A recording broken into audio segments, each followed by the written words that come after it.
그리스도 안에서 잠자는 자도 망하였으리니 만일 그리스도 안에서 우리가 바라는 것이 다 하나님이 이 세상의 상품이면 모든 사람 가운데 우리가 더 불쌍한 자이라. 그러나 이제 그리스도께서 죽은 자 가운데서 다시 살아나사 잠자는 자들의 첫 열매가 되셨도다. 사망이 한 사람으로 말미암았으니 죽은 자의 부활도 한 사람으로 말미암는도다. 아담 안에서 모든 사람이 죽은 것 같이 그리스도 안에서 모든 사람이 삶을 얻으리라. 아멘. 할렐루야. 네, 찬송 생략하고 말씀 전하겠습니다. 오늘 부활 주일로 지키죠. 예수님이 십자가에서 죽으시고 3일 만에 다시 살아나신 그런 날입니다. 그런데 이 예수님의 부활을 두고 예수님 당시에도 그랬고 지금도 그렇고 부활을 잘 믿지 못하는 사람들이 많이 있었어요. 오늘 읽은 말씀에다 보면은 11절에 너희 중에서 어떤 이들은 어찌하여 죽은 자 가운데서 부활이 없다 하느냐라고 반문하는 사람들이 있다는 거죠. 이 사람들은 예수를 안 믿는 사람들이 아니고 바울이 편지를 써서 보내는 교회 성도들을 두고 하는 말씀이에요. 불신자가 예수님의 부활을 안 믿는다고 하면은 이해가 되지만 예수 믿는 사람들이 예수님의 부활을 못 믿었다는 거죠. 이것은 그때만 그런 것이 아니고 오늘도 그런 사람들이 많이 있습니다. 심지어 예수님의 제자 가운데서도 예수님의 부활을 의심한 사람이 있었죠. 그 사람이 도마죠. 그 도마가 예수님이 부활하신 이후에 제자들이 예수님을 만나고 이렇게 예수님이 부활하셨다라고 하니까 도마는 안 믿는 거예요. 예수님이 정말 죽은 데 살아났으면은 예수님의 손에 못자국도 내가 보고 또 옆구리에 창자국에도 내가 손을 집어넣어 보고 그래서 확인을 하고 내가 믿겠다. 그렇게 말을 했어요. 그 예수님이 그것을 아시고 도마에게 찾아왔어요. 부활하시고 나서. 그 말을 한 것을 예수님은 알고 있죠. 그래 와가지고 뭐라고 했습니까? 네 손가락을 이리 내밀어 봐라. 내 손을 보고 또 내 옆구리에 손을 넣어 봐라.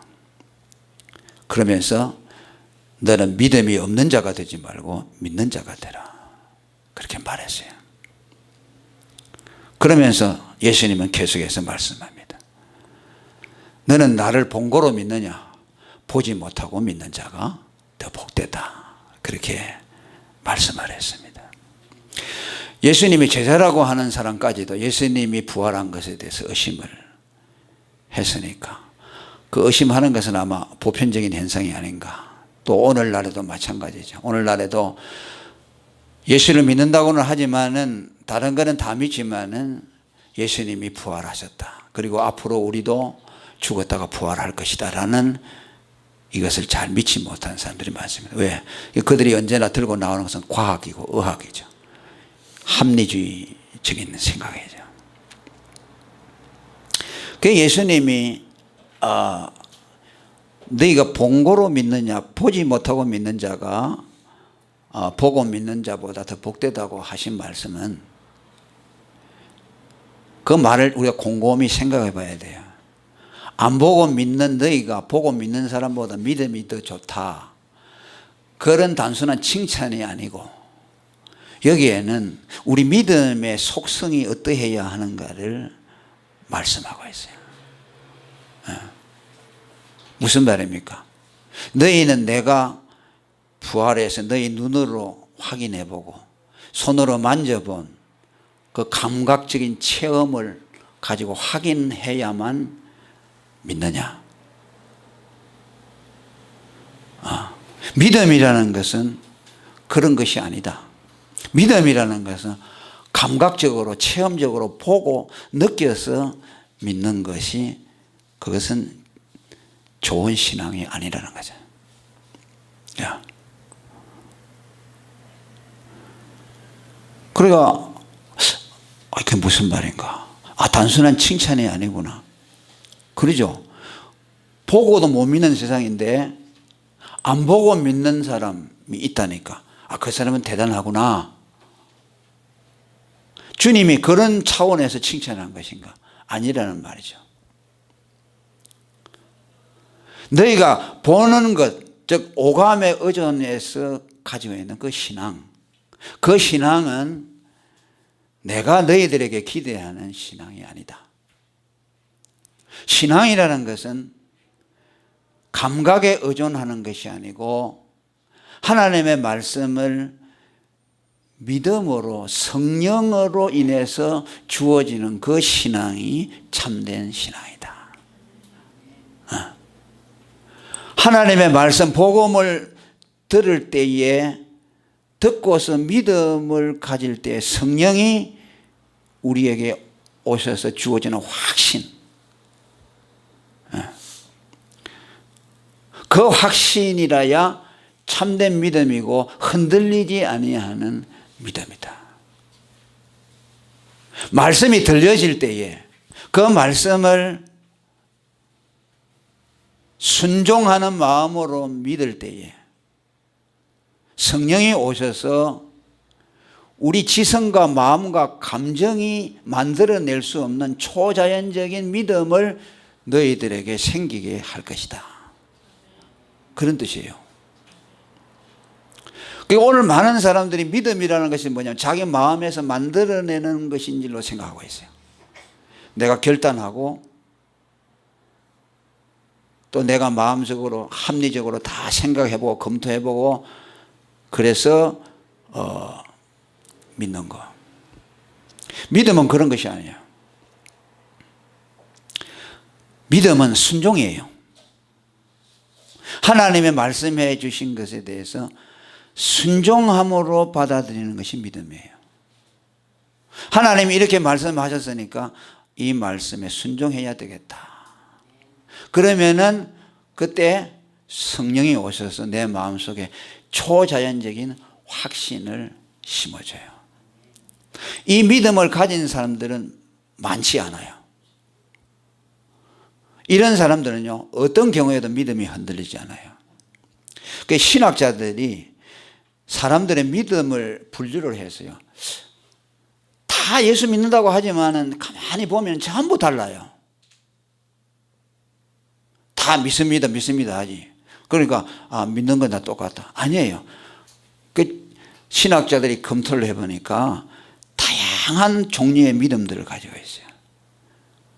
그 가운데 몇 가지를 예를 든다면 과학이나 이성이나 합리주의에 근거해서 믿는 사람들이 있습니다. 우리가 말하는 창조론이라는 것도 그렇죠, 그죠? 창조론을 보니까 창조론이 진화론보다 더 과학적이다라고 생각하니까 하나님의 창조를 믿는 사람이 있어요.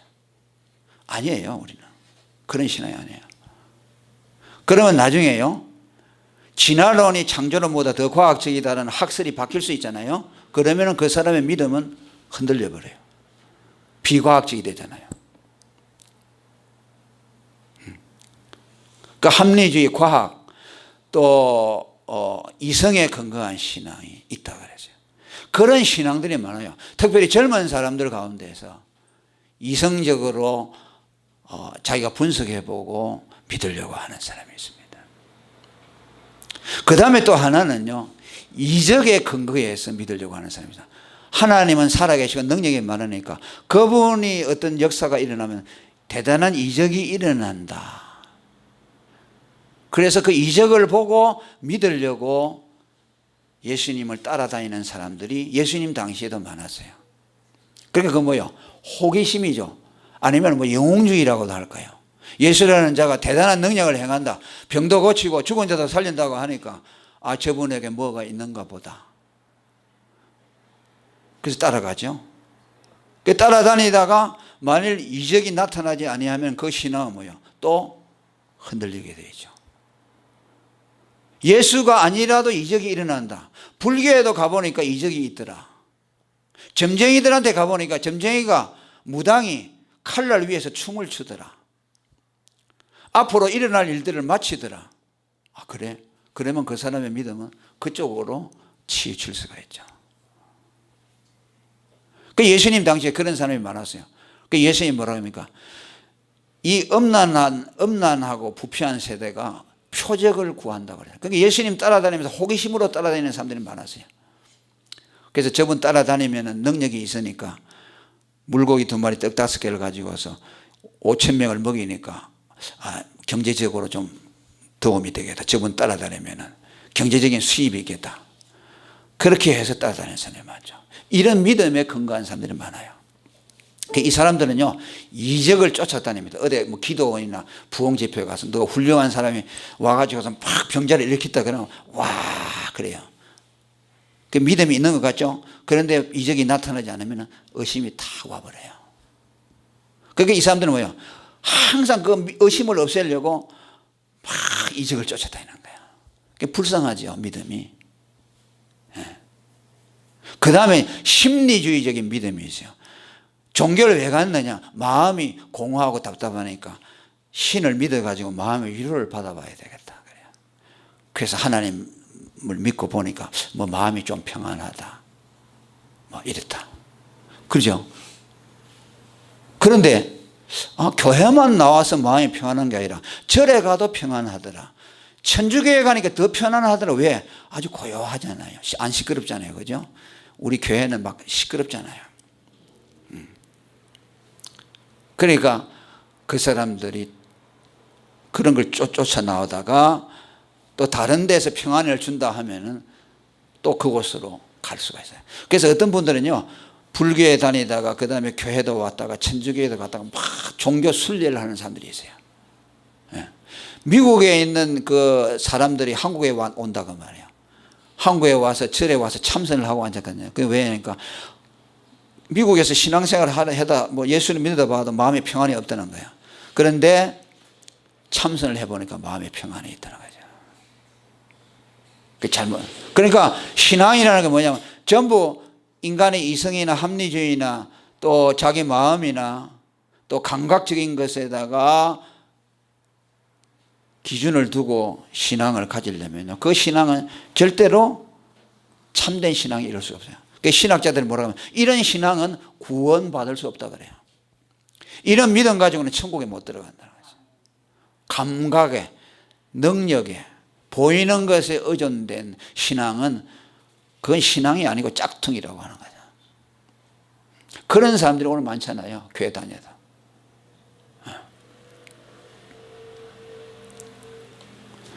오늘 바울 사도가 고린도 교인들을 향해서 말씀하는 거지. 너희가 왜 믿지 못하느냐? 왜 예수 그리스도가 살아났다고 하는데 믿지 못하느냐? 오늘 그런 믿음의 분류에 속해서 너희가 참된 신앙으로 들어가지 못한 때문이 아니냐? 너희의 믿음을 다시 한번 살펴보라는 말씀이죠. 바울 사도도 말합니다. 바울 사도는 두 가지로 분류합니다. 믿음이 있는데 하나는 사람의 지혜에 세우는 믿음이 있고 하나는 하나님의 능력에 세워진 믿음이 있다고 고린도전서 2장 5절에 말씀합니다. 여기 사람의 지혜라는 것은 아까 말한 그런 세네 가지 종류죠. 이적이나 또 사람의 심리나 또 감각에 의해서 세워진 믿음들이죠. 이런 믿음은 참된 믿음이 아니고 언제나 흔들릴 수가 있고 의심에 빠뜨려지고 지구력을 갖지 못하고 끝까지 신앙에 올인할 수가 없다고 말합니다. 그러면은 오늘 성경이 말하는 믿음, 이 시대에 예수님의 부활을 말할 때에 그 부활을 받아들인 다른 예수님의 제자들이나 성도들은 어디에다가 그 믿음을 두었을까? 아까도 말했지만은 하나님의 말씀 복음에 신앙을 세웠습니다. 감각이 아니라. 도마도 여러분, 도마가 왜 예수님의 부활을 믿지 못했을까? 한번 생각해 우리가 보아야 됩니다.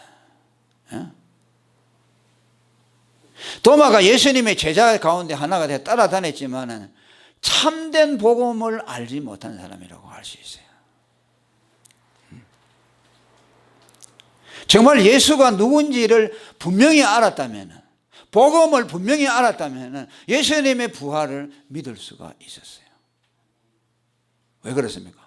예수님이 이 세상에 우리 죄를 위해 죽으러 오신 하나님의 아들이라는 사실을 믿었다면 예수님이 죽었으면 살아나야 할 것이라는 것을 당연히 믿어야 합니다.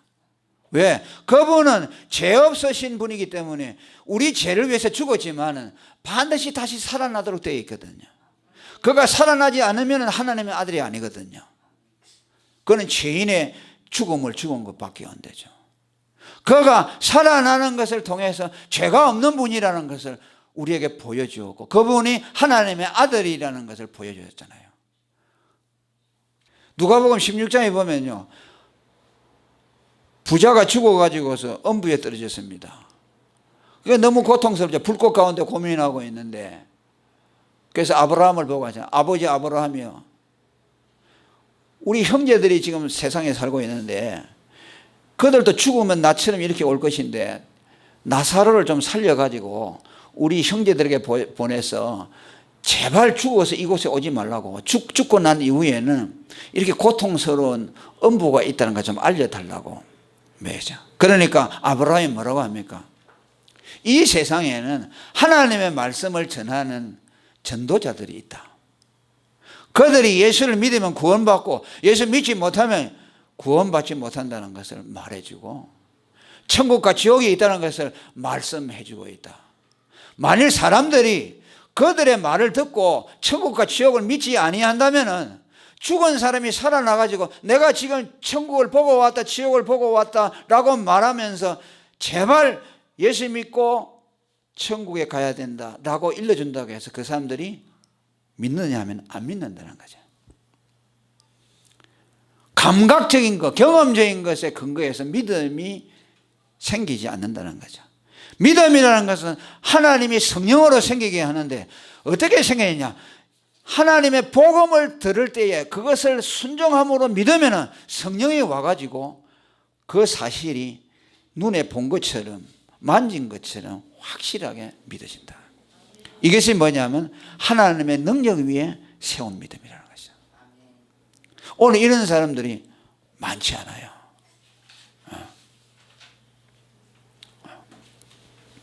그러니까 오늘 우리가 부활주의를 맞이하면서 부활을 믿지 못하는 사람들이 있다면 내가 왜 부활을 못 믿는가?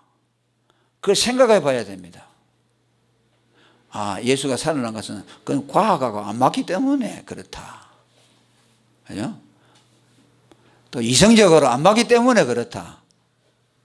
그런다든지 내가 또 눈으로 직접 확인해 본 바가 아니기 때문에 못 믿겠다든지, 내가 그 사실을 본다면, 지금 예수가 죽었다고 살아나는 것을 본다면 믿겠다라고 하는 것은 근거가 없다는 말씀이죠. 그렇게 해서 믿음은 생겨나지 않는다는 말씀이죠. 아멘. 기독교에서 변증이라는 게 있습니다. 변증이라는 게 있는데 뭐냐면요, 기독교가 진리라는 것을 철학적으로, 과학적으로, 또 논리적으로, 심리학적으로 일반 예수 안 믿는 사람들도 다 수긍할 수 있는 여러 논리를 동원해 가지고서 설득하는 것을 기독교 변증이라고 합니다. 그런데 그 변증이라는 것이 왜 생겼느냐 하면요, 그걸 가지고 사람들에게 믿음을 주어서 구원 얻으려고 하는 것이 아니에요. 왜냐하면 초기에 2세기 경부터 기독교 박해가 많이 생겨났거든요. 여러분 네로 황제 알죠? 로마 시내를 불로 다 태운 사람이죠. 그게 기독교 박해한 사람 아닙니까? 지금도 가보면은 지하에 땅굴 카타콤이라고 있잖아요. 그죠? 거기서 200년 동안 지하에서 숨어 살았어요. 믿음을 지키기 위해서. 왜? 예수 믿으면 다 죽이고 직장에서 다 쫓겨내버려 살 수가 없으니까 지하에다 땅굴을 파고 들어가서 200년을 살았어요. 거기서 산소 구멍을 내놓고. 그래서 지금도 누가 들어가면요 찾아 나올 수가 없어요. 미로처럼 되어 있어요. 그러니까 그 사람들이 뭐라고 하냐면 기독교를 박해할 때 그들이 들고 나오는 것이 뭐냐면요, 기독교는 맹신적이고 광신적이고 분별력이 없고 이상한 집단들이 이 세상을 파괴하고 이 세상을 잘못된 방향으로 이끌어가기 위해서 생겨난 종교다. 예수라는 자는 아주 악인의 괴수다라고. 왜냐하니까 기독교라는 것이 들어와 가지고 로마 황제가 통치하는데 장애를 받거든요. 그렇게 정치적인 목적을 가지고 말을 만들어낸 거야. 왜?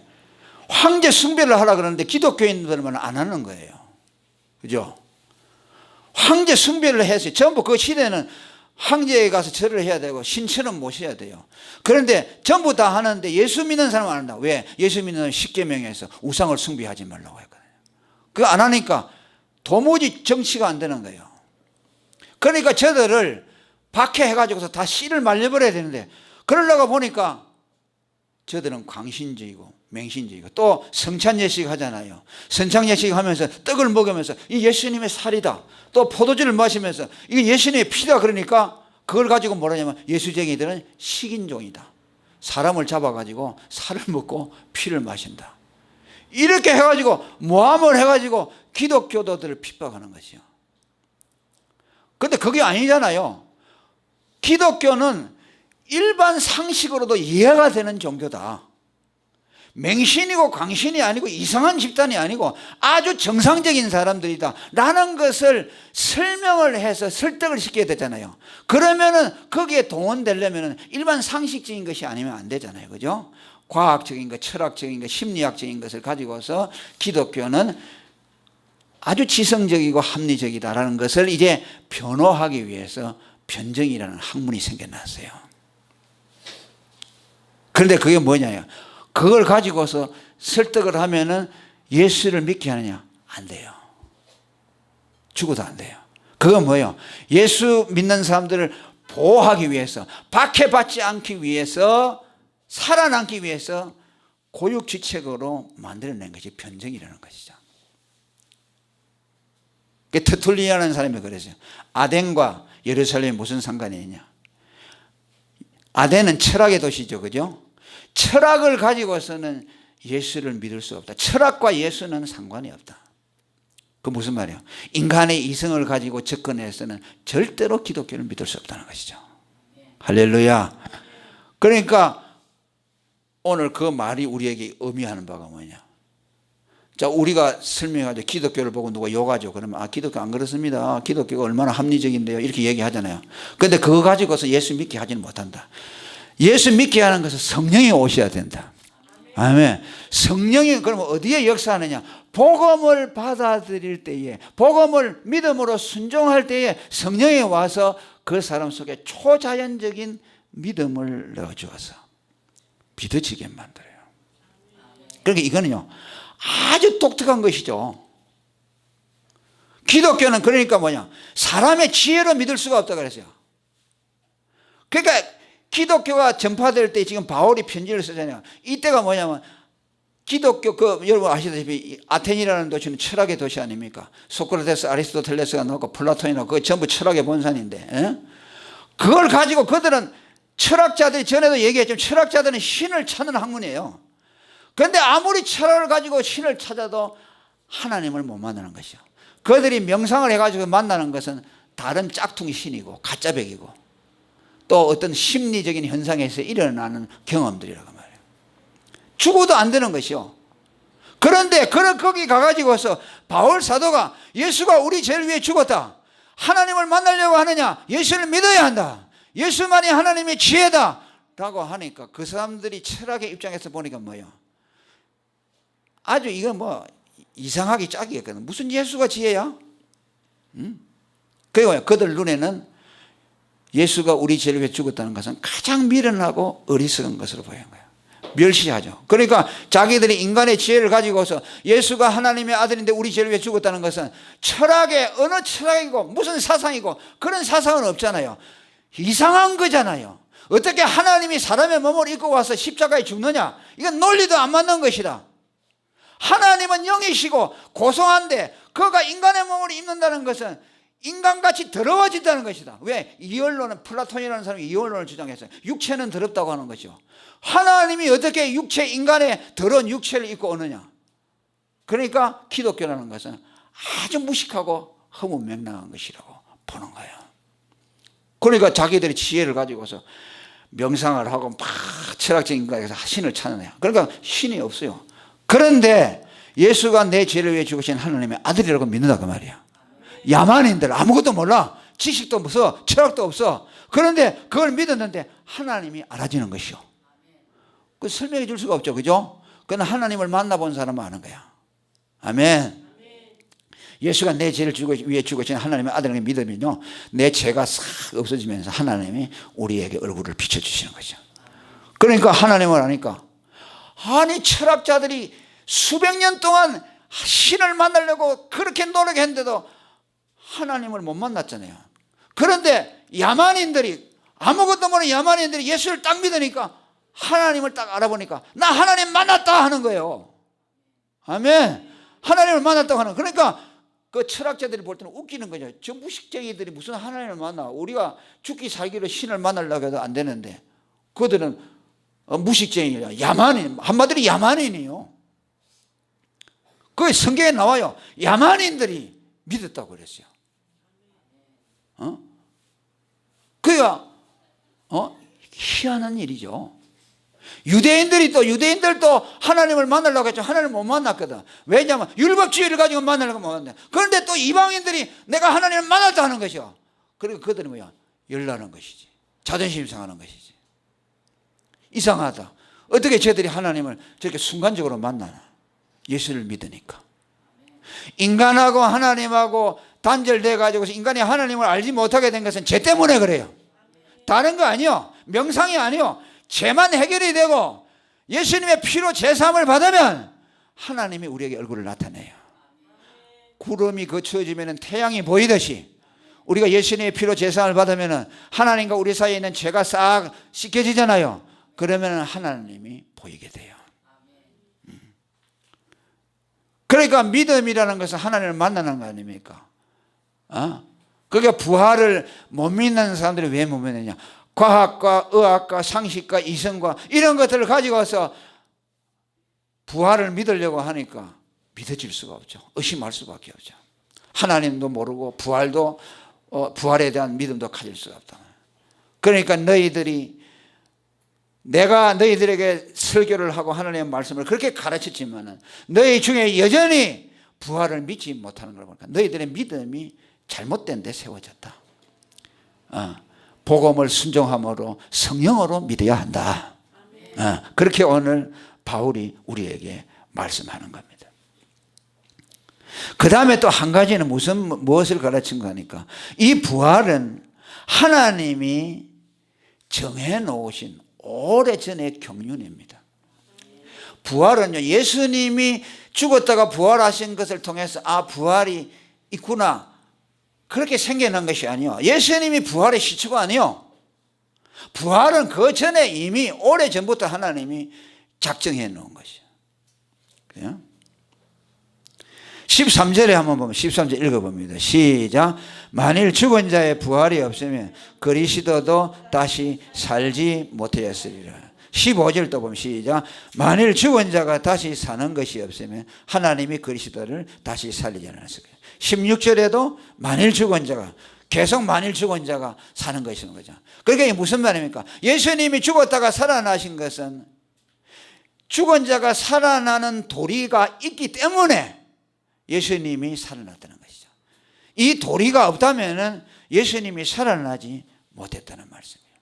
할렐루야. 그게 어디서 나타납니까?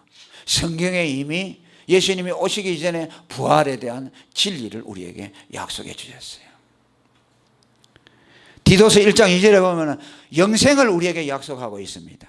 이 영생은 언제부터 약속된 것이냐? 거짓이 없으신 하나님이 영원한 때 전부터 약속한 것이라. 할렐루야. 하나님의 아들을 믿는 자는 영생이 있다고 그랬잖아요. 그죠? 예수를 믿는 자는 멸망치 않고 영생을 얻다. 예수 믿는 자에게 하나님이 영생을 약속했습니다. 그럼 그 영생이라는 것이 어디에서 출발하느냐? 우리의 거듭남과 부활을 통해서 시작이 됩니다. 그러니까 우리가요, 죽었다가 살아나는 것이 두 분야가 있습니다. 하나는 뭐냐면 예수를 믿고 제사함을 받아서 우리 영혼이 죽은 데서 살아나는 것이 있어요. 그걸 거듭남이라고 하죠. 그죠? 예수를 믿으면 내가 하나님을 알게 된다. 그 생명이라는 것은 하나님을 아는 것이라고 했어요. 그래서 생명이 살아나서 하나님을 알게 되는 거죠. 내 속에 죽었던 영혼이 살아나는 거죠. 그 다음에 또 하나는 육체가 죽었다가 살아나는 그걸 부활이라고 하죠. 그러면 우리가 영생에 들어가는 것은 우리 영혼은 이미 영생에 들어가 있어요. 할렐루야. 예수를 믿으면 죽었다가 살아나서 예수의 생명이 들어오기 때문에 그때부터 영원한 생명이 우리 안에 있습니다. 우리가 죽어도 그 생명은 없어지지 않아요. 그 생명이 어디에 있어요? 하늘에 앉혔다 그러죠. 예수와 함께 죽고 예수와 함께 다시 살아나서 하늘로 앉혔어요. 그 생명은 거듭난 즉시 영원한 생명이죠. 그런데 또 육체의 부활이 반드시 있어야 됩니다. 그거 왜 그러냐? 영생이라는 것은 우리 영혼만 영원히 사는 것은 아니고 우리 영혼과 육체가 아울러서 영원히 사는 것을 영생이라고 하는 겁니다. 성경이 말하는 것은 그걸 말하는 것이죠. 예수님이 하늘로 올라갈 때 영혼만 올라갔습니까? 영혼과 육체가 아울러 올라갔습니까? 영혼과 육체가 아울러 완전한 사람으로 올라갔어요. 죽었다가 살아나서 예수님의 손에 못자국이 있고 그대로 있고 옆구리에 창자국이 있고 그대로 하늘로 올라가셨어요. 아멘. 그러니까 사람으로 올라갔죠.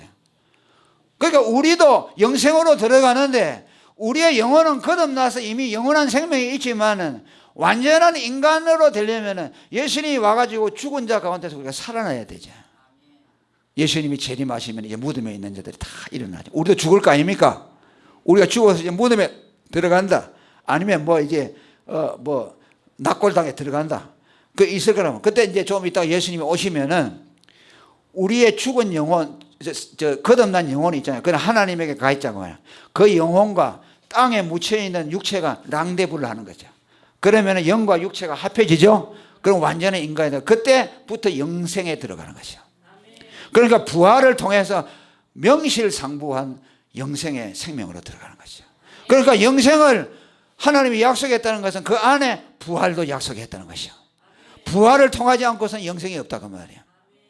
그러니까 하나님이 이미 영생을 주시기로 작정하셨을 때 우리에게 부활도 함께 약속했습니다.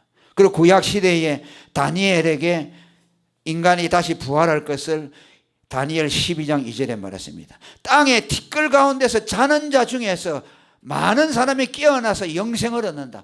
티끌이라는 말은 흙으로 흙이 죽어가지고 흙이 되어가지고 있는 사람들이 그 가운데 사람들이 일어난다. 할렐루야. 일어나서 영원한 생명, 부활에 이르게 된다는 것을 말씀해요. 다윗에게도 계시해 주었습니다.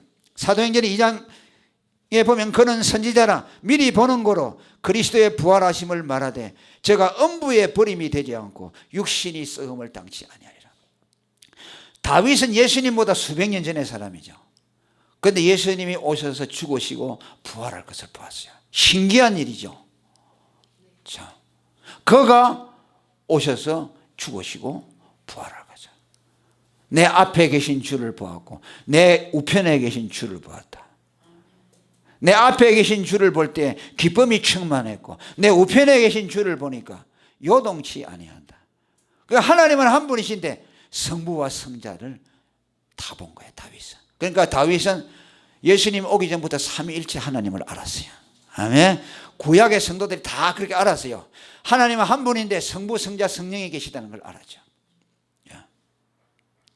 또 여러분, 창세기에서 하나님이 흙으로 인간을 창조하는 것이 창세기 2장 7절에 나옵니다. 어떻게 만듭니까? 흙을 가지고서 사람의 모양을 만들고 그 코에다가 생기를 불어넣었다고 그랬어요. 이게 뭐냐면요, 죽은 자가 부활하는 것과 똑같아요. 우리가 죽으면 흙이 되잖아요. 그럼 우리가 부활할 때 어떻게 부활하냐?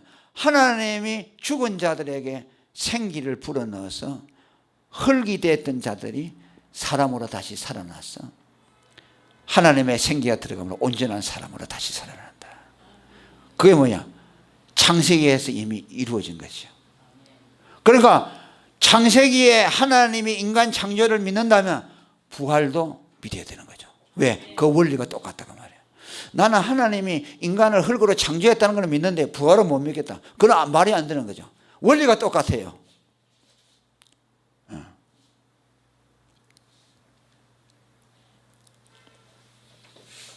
그리고 자연 법칙을 통해서도 우리에게 보여줬습니다.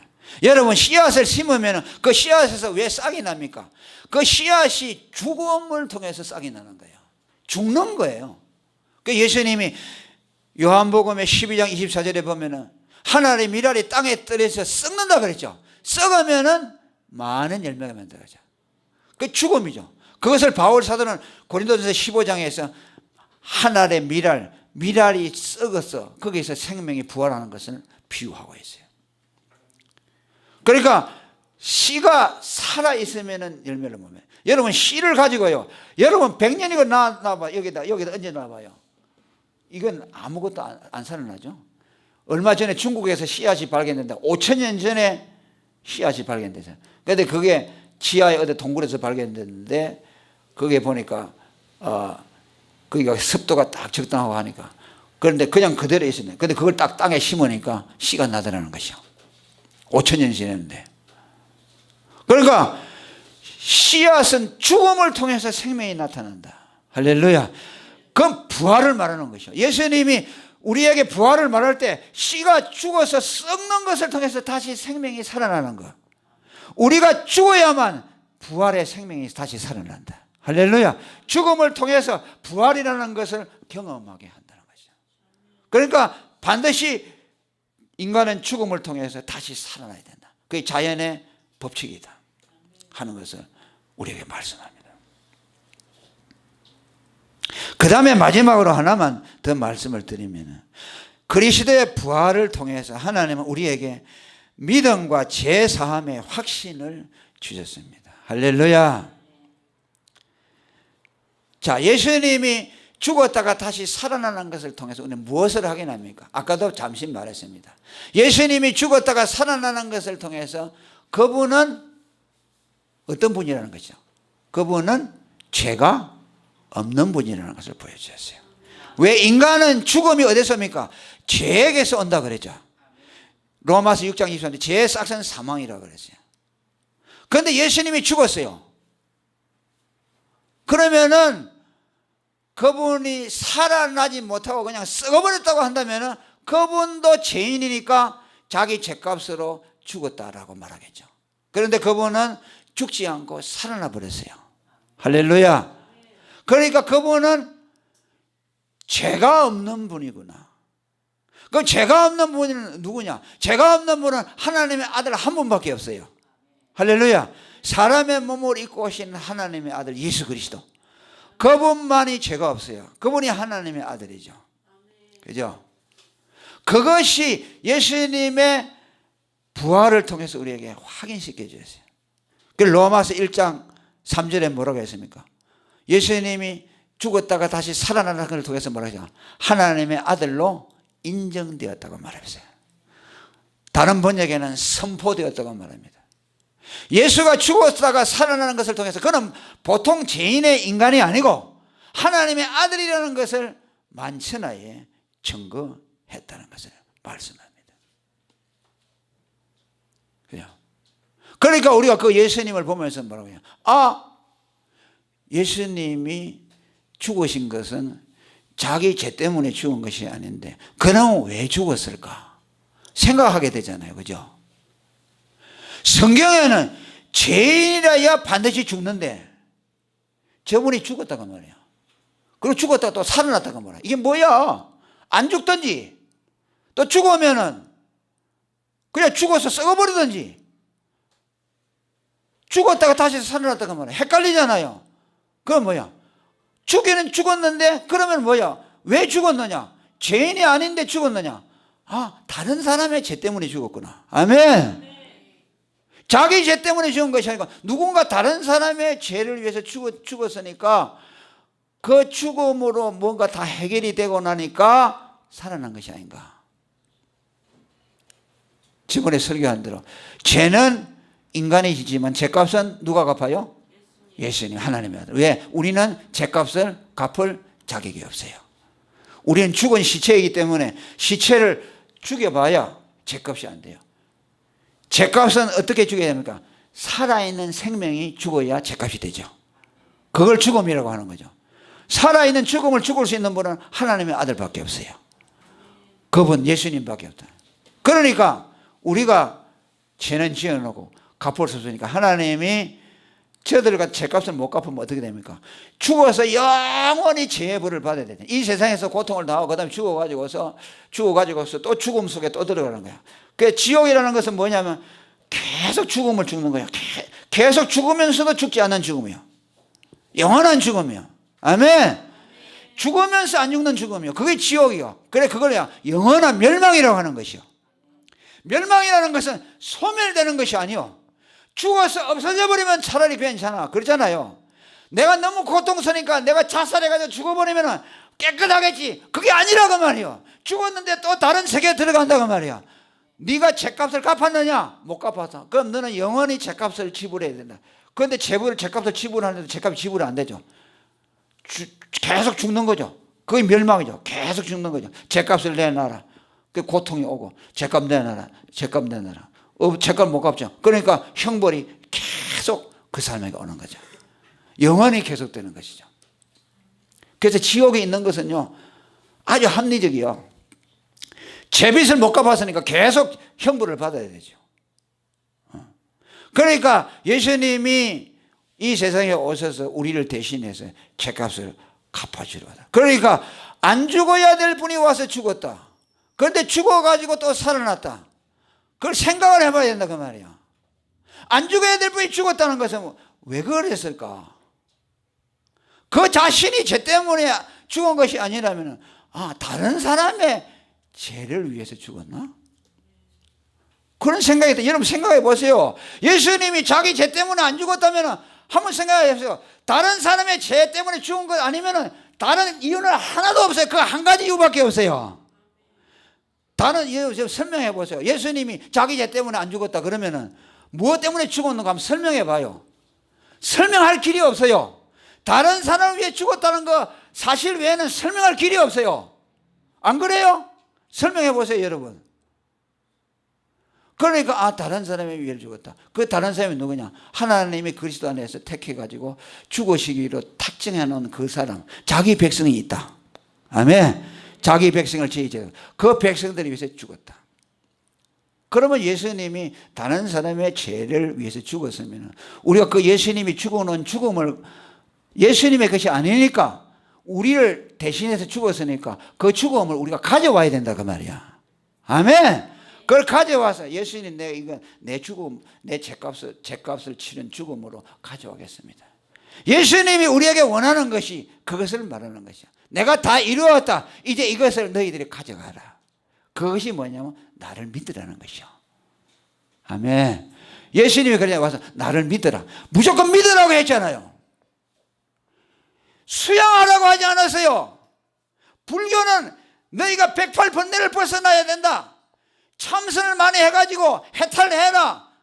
그러잖아요. 그런데 예수님 뭐라죠? 나를 믿으라 그랬어요. 아무 말도 안 하고 무조건 믿으라 그랬어요.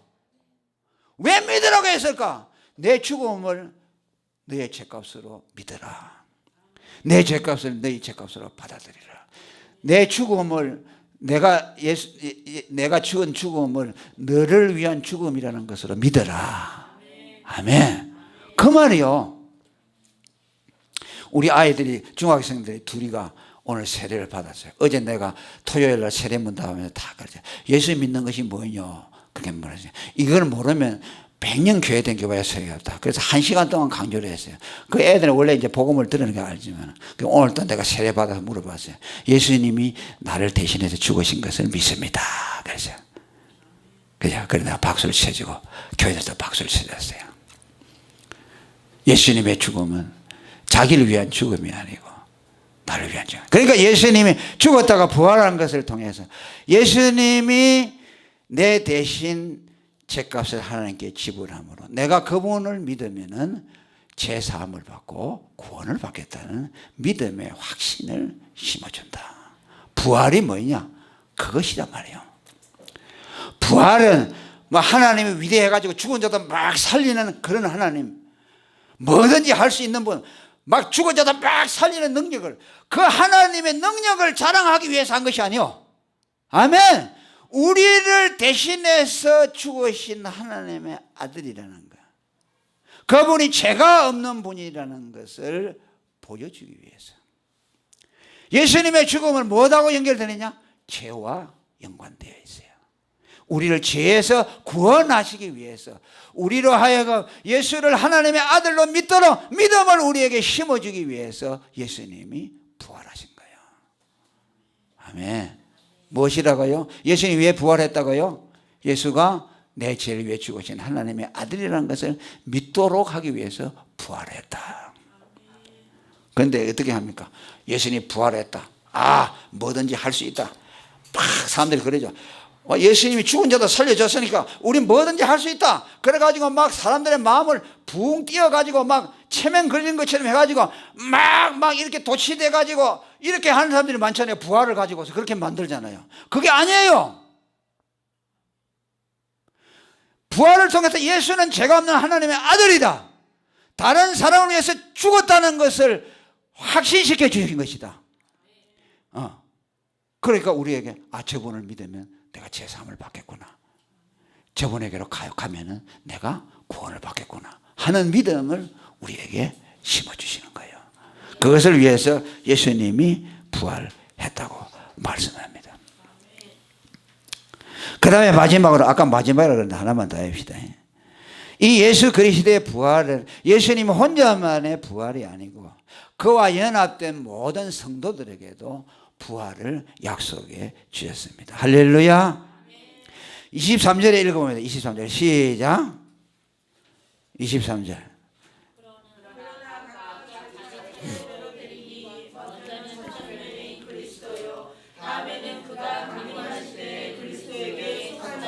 아멘. 제일 먼저 이제 역사적으로 보면 이제 예수님을 부활의 머리라고 하는데, 그 전에도 뭐 죽은 자가 살아난 일들이 있지만 예수님을 부활의 머리로 치는데, 첫 번째 예수님이 부활하시고 그 다음에 우리가 예수님 강림하실 때에 부활하는데, 그 뭐라고 그러세요? 그에게 붙은 자라고 되어 있죠. 아멘. 그 말은 무슨 말이에요? 그와 연합된 자들이란 말이에요. 그와 연합된 자들은 예수님이 부활한 것처럼 다 함께 부활한다는 겁니다. 우리가 언제 연합됩니까? 예수하고. 예수님의 죽음을 나의 죽음으로 받아들이죠. 그죠? 예수가 내 죄값을 위해 죽으신 하나님의 아들이라고 믿을 때에, 예수님의 죽음을 받아들일 때에 내가 예수와 연합하는 겁니다. 예수님이 내 안에 들어가죠. 그러면 그때부터 예수님과 나는 하나가 돼요. 하나가 돼가지고 예수님이 누리는 모든 축복과 특권과 지위를 우리도 똑같이 공유하게 돼요. 아멘. 자, 여러분, 부부가 되면 하나가 되잖아요. 그죠? 그 남편이 대통령이 되면은 부인도 대통령에 걸맞는 영부인이 되죠. 그죠? 어디 가면은 대통령을 존경하듯이 다 존경하잖아요. 그거 왜 그렇습니까? 부부는 연합되어 있거든. 그 사기꾼의 부인이 되면은 사기꾼이 되죠. 같이. 그죠? 그와 같아요. 예수님을 우리가 영접하면 예수님과 연합이 되니까 예수님과 똑같이 된다. 그래서 에베소서에 있는 말씀대로 그와 함께 죽고 그와 함께 살아나고 그와 함께 하늘로 안치었다. 예수님이 하는 거 다 하는 것이요. 예수님의 지위를 다 차지하는 것이요. 예수님이 하나님의 아들이니까 우리도 하나님의 아들이 되죠. 예수님이 영생이 있으니까 우리도 영생을 얻게 되죠.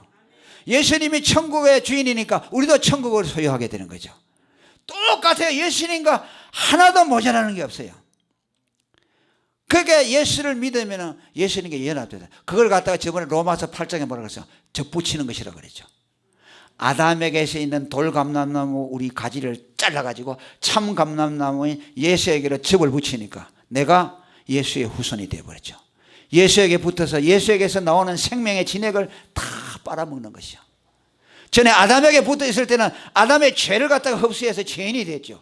이제 가지가 잘라져서 예수님에게 붙었으니까 예수님에게 있는 의와 영생과 하나님의 자녀됨과 천국의 모든 소유권 전부 우리가 갖게 된다. 부활도 그렇게 된다. 그러니까 부활은 우리에게 자연스러운 것이고 당연한 것이다. 그러니까 여러분 부활을 과학적으로 접근하려고 하지 마세요. 그리고 저번에도 말했죠. 죽음도 의학적으로 접근하려고 하지 마세요. 죽음과 부활은 죄와 관련된 것이고, 그죠? 하나님의 아들의 대속의 죽음과 관련된 것이다. 우리가 죄 문제를 해결하고 예수와 연합하게 되면 우리도 예수님처럼 부활하게 된다는 것을 우리에게 가르치었습니다. 할렐루야. 하나님께 영광 기도합니다. 하나님 아버지 감사합니다. 오늘 부활주의를 맞이해서 주님의 부활을 통해서 우리에게 믿음과 제사함의 확신을